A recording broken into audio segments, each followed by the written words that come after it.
Over the past few days, I've seen several influential realtor personalities in different markets around the country discussing perceptible slowdowns in their market as a result of the impact of the administration's trade and tariff policies. So naturally, I've been interested in what the data shows about what's happening in the Reno-Sparks market. My takeaway is that the trade wars haven't really had a material impact on Reno-Sparks at all, but the market is definitely slower than it was last year, but in ways that favor buyers. On any metric that you look at, buyers have advantages over this time last year. The interest rates right now are actually lower than they were a year ago. There is a lot more inventory available to buyers than there was a year ago. And the median sales price is almost identical to what it was a year ago. So thus far, there's no data to support an argument that the economic uncertainty brought about by the tariffs and trade policy have materially changed the Reno-Sparks market.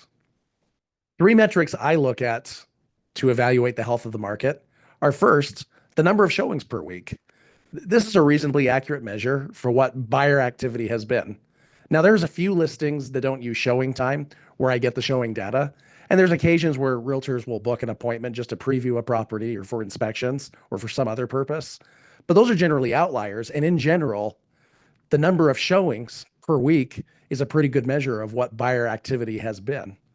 And the higher the number of showings, obviously, the more buyers that are out looking at stuff. And we can get that data from showing time for the past 3 years. The second measure that I look at is the number of contracts that are entered each week. Now, these are buyers who are not just window shopping, but they are actually writing offers and getting those offers accepted. And that's a really good measure of true ready, willing, and able buyer activity. Domus Analytics provides us with pretty good data on a week-to-week basis, or you can extract that same data through the multiple listing service. Now, I can't always get Domus's numbers to exactly square with the numbers that I pull off the MLS, but usually they're pretty close. A third indicator I look at is general trends in inventory. Domus Analytic does a pretty good job of tracking this. One of my morning routines is to get on the MLS, look at active inventory, look at the number of homes that are under contract, look at the number of new listings, look at the median sales price month to date, look at the number of back on market listings, the number of price reductions. And I look at all of this every day to kind of keep a pulse on where things tend to be heading. So here's what I found as I look at those indicators. I'm going to start with inventory trends.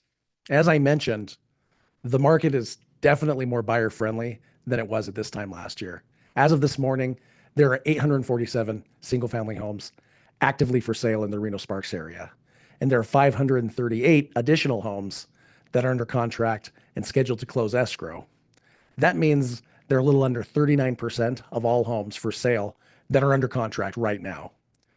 Contrast this with April a year ago, on Monday, April 15th, 2024, there were only 545 single family homes for sale, and 523 homes were under contract.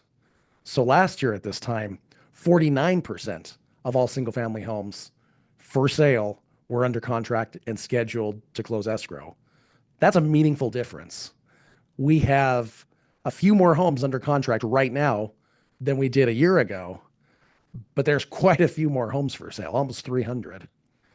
And that's been a trend that's been ongoing for the entire year. We started 2025 with a lot more inventory than we had at the start of 2024. We had a pretty good January, and the buyer activity for the first quarter has been good, but there are just a lot more homes for sale. And that's been ongoing long before any talk of trade wars began. Now, what's really interesting is that interest rates were worse this time last year than they are right now. If you look at the Federal Reserve's national average interest rates, on April 18th, 2024, the national average for a 30-year fixed loan was 7.1%. And on April 10th, 2025, just last week, the last time that they did a measure, the national average was 6.62. And from lenders that I spoke with yesterday, that's about where it sits right now. So interest rates are better.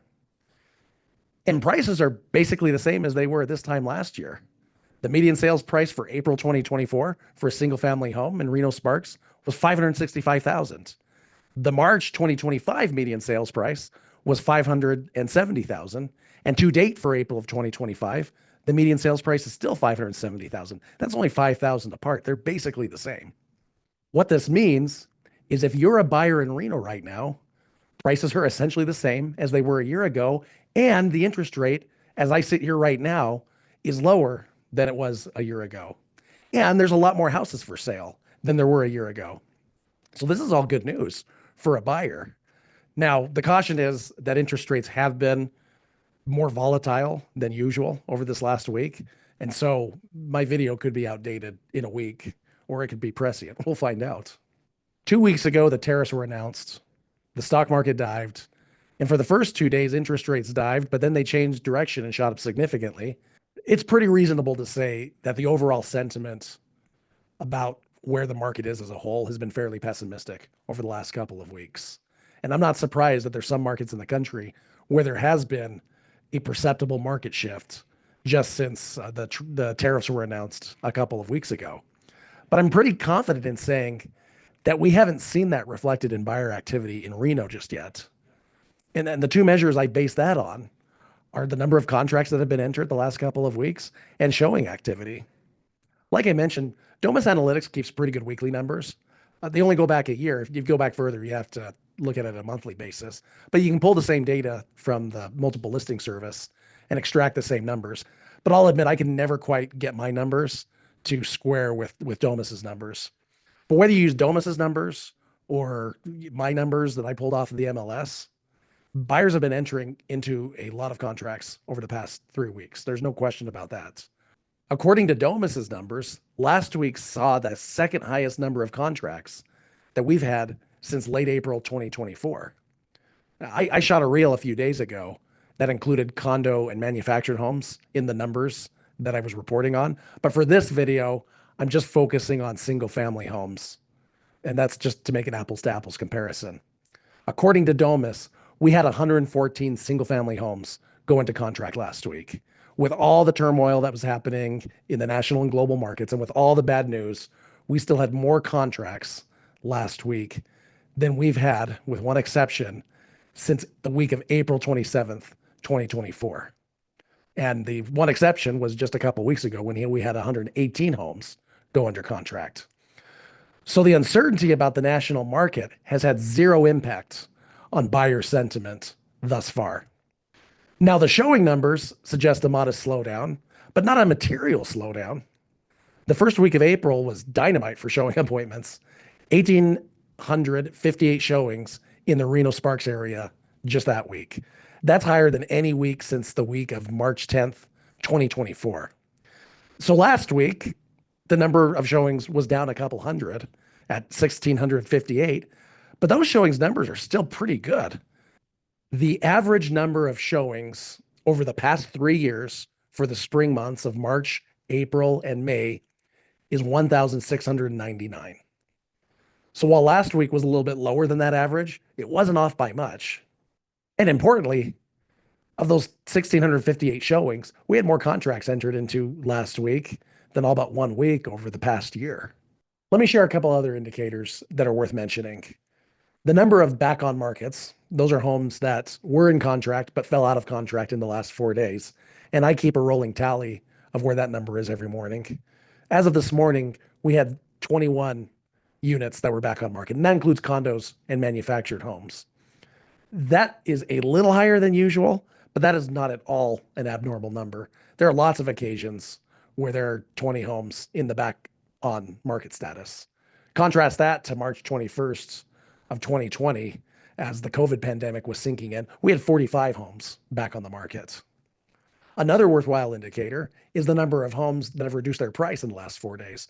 As of this morning, we're sitting at 56, which is not materially different from what we typically see on any given Tuesday. If you look at the price reduction numbers, we're not seeing any material differences.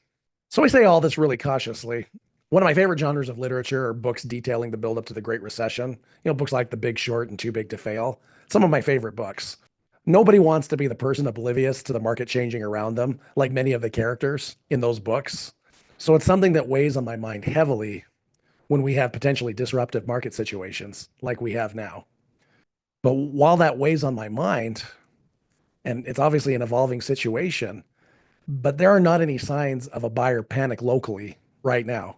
And while it's not as seller friendly of a market as it was this time last year, there isn't any indicia of a dramatic market shift yet.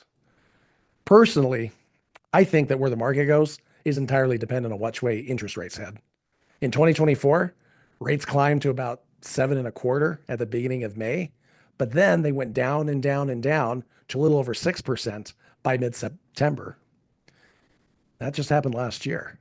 And it's no coincidence that you saw in summer and fall of 2024, the median sales price went up and up until it peaked at 610,000 in the late months of summer and early fall of 2024.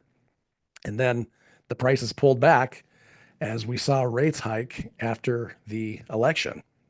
If rates improve, I think there's quite a few buyers that are really interested in buying.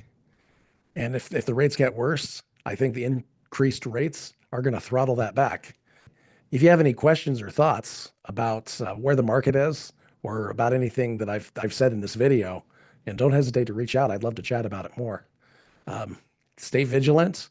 And if you're a buyer, look for the opportunities that are available. And if you're a seller, there's still a lot of buyers that are buying homes. One last thing I'll add is that supply and demand vary depending on what area of Reno-Sparks you're looking at.